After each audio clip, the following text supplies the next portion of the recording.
ভারী তুষারপাতে বিপর্যস্ত হয়ে পড়েছে যুক্তরাষ্ট্রের জনজীবন। প্রলয়ঙ্করী তুষার ঝড়ের তাণ্ডবে বিদ্যুৎ বিচ্ছিন্ন হয়ে পড়েছে দেশটির বিশাল অংশ। বন্ধ হয়ে পড়েছে সড়ক যোগাযোগ। দেশজুড়ে 13,000-এরও বেশি ফ্লাইট বাতিল করা হয়েছে। 1 ডজনেরও বেশি রাজ্যে ঘোষণা করা হয়েছে জরুরি অবস্থা। কর্তৃপক্ষ বলছে তুষার গলতে সময় নেবে, ফলে ব্যাহত হতে পারে উদ্ধার কাজ।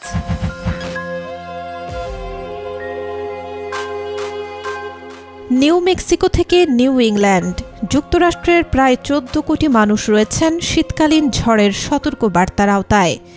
রকি পর্বত থেকে নিউ ইংল্যান্ড পর্যন্ত বিস্তীর্ণ এলাকা ঢেকে গেছে ভারী তুষারে। তুষারপাত, শিলাবৃষ্টি এবং হিমশীতল বৃষ্টির পূর্বাভাস দিয়ে জনগণকে আগামী কয়েকদিন প্রচণ্ড শীতের জন্য প্রস্তুত থাকতে নির্দেশ দেওয়া হয়েছে।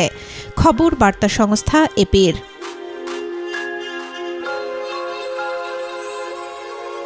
রাজ্যগুলোয় জরুরি অবস্থা ঘোষণা করেছেন প্রেসিডেন্ট ডোনাল্ড ট্রাম্প। বিশেষ প্রয়োজন ছাড়া জনগণকে ঘর থেকে বের না হতে অনুরোধ জানিয়েছেন তিনি। এছাড়াও ত্রাণ সামগ্রী ও উদ্ধারকারী দল আগেই মোতায়েন রাখা হয়েছে। বরফ গলতে সময় লাগবে, তাই ব্যাহত হতে পারে উদ্ধার তৎপরতা, ধারণা আবহাওয়াবিদদের।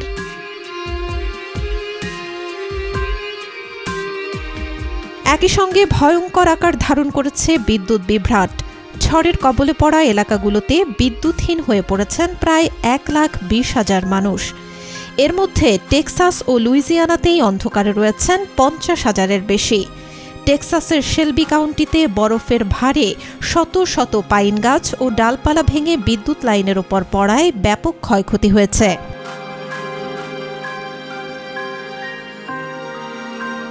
কাউন্টির 1/3 মানুষ বর্তমানে বিদ্যুৎহীন। রাস্তা পরিষ্কারের কাজও চ্যালেঞ্জিং হয়ে পড়েছে। যোগাযোগ ব্যবস্থা প্রায় বন্ধ। গাছ ভেঙে পড়ে রাস্তা বন্ধ হয়ে গেছে। ঘরবাড়ির উপর গাছ পড়েও হয়েছে ব্যাপক ক্ষয়ক্ষতি।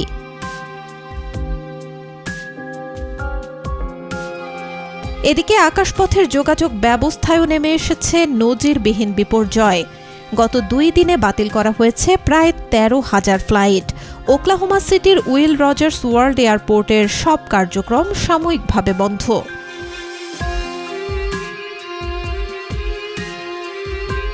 ডালাস ফোর্ট ওয়ার্থ আন্তর্জাতিক বিমানবন্দরে শনি ও রবিবার বাতিল হয়েছে প্রায় 1,400টি ফ্লাইট। বিপর্যয় বাড়ছে শিকাগো, আটলান্টা, ন্যাশভিল এবং শার্লট বিমানবন্দরেও। জর্জিয়ার কর্মকর্তারা জানান, সেখানে গত 1 দশকের মধ্যে সবচেয়ে বড় বরফঝড় আঘাত হানতে যাচ্ছে, যার পরপরই তাপমাত্রা অস্বাভাবিক নিচে নেমে আসবে। Desk report, B News 24।